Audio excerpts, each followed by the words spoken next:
Thermal properties of matter का एक और क्वेश्चन आपके सामने, क्वेश्चन नंबर ये 3 PFP है भाई ये, और बड़ी आसान लैंग्वेज में समझा दूंगा, बस ट्राई टू अंडरस्टैंड, एकदम हो जाएगा।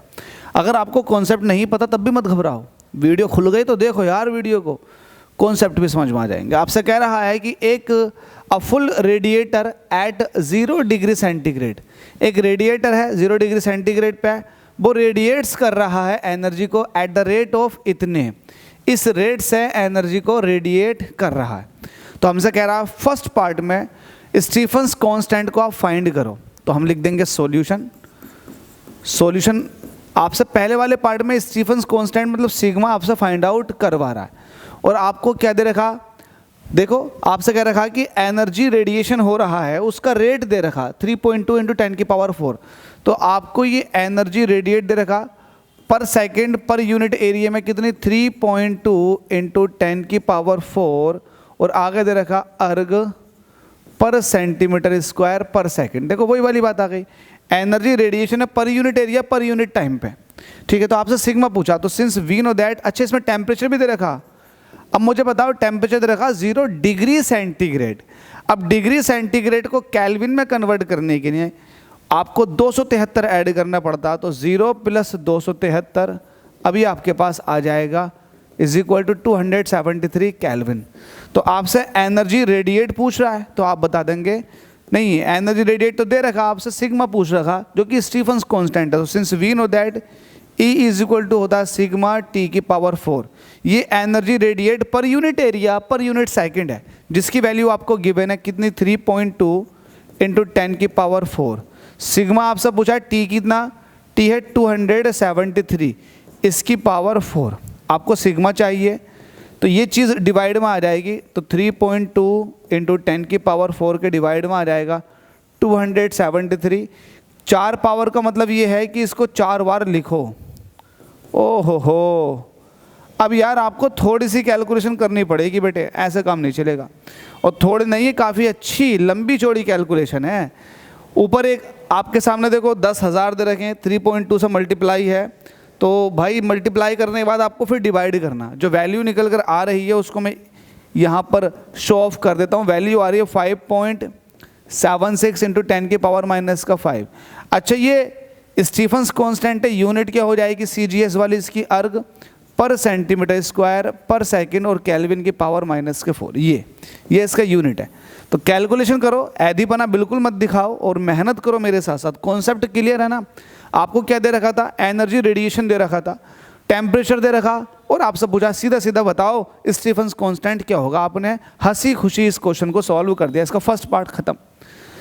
सेकंड वाले पार्ट को देखो, सेकंड वाले पार्ट में आपसे कह रखा है कि the amount of heat radiated पर सेकंड आपको अब निकालना, ठीक है, और आपको एक स्फेयर का निकालना जिसकी रेडियस 4 सेंटीमीटर है।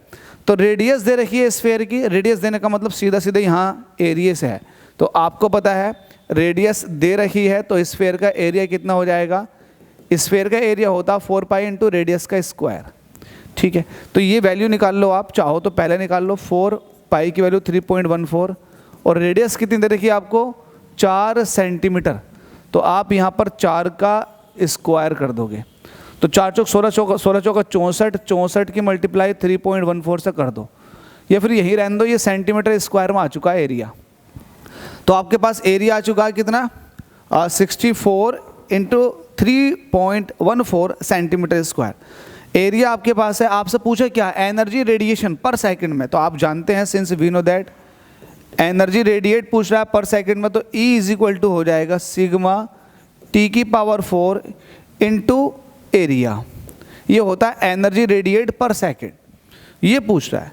तो E आपको निकालना है, सिग्मा की वैल्यू आपके पास है कितनी, सिग्मा की वैल्यू अभी आपने सॉल्व की है 5.76, ये आ चुकी है 5.76 × 10⁻⁻5 CGS यूनिट में ये होती है।